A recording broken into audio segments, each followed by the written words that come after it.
જો આજે હું તમને વરસાદ વરસે છે એ દર્શાવતો પ્રયોગ દેખાડવાનો છું. એમાં પહેલા આપણે આ ઉકાળેલું પાણી ભરીએ.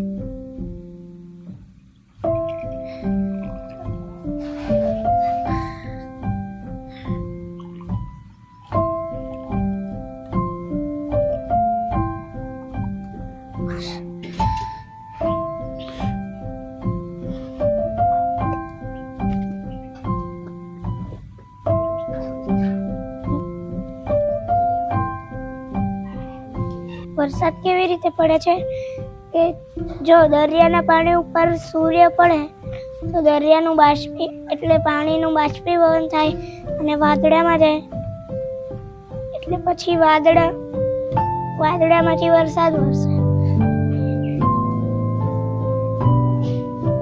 એના માટે જો નીચે ગરમ વાતાવરણ હોય એટલે મેં અહીંયા ગરમ પાણી ભર્યું છે, ઉપર ઠંડુ હોય એના માટે મેં બરફ મૂક્યો છે.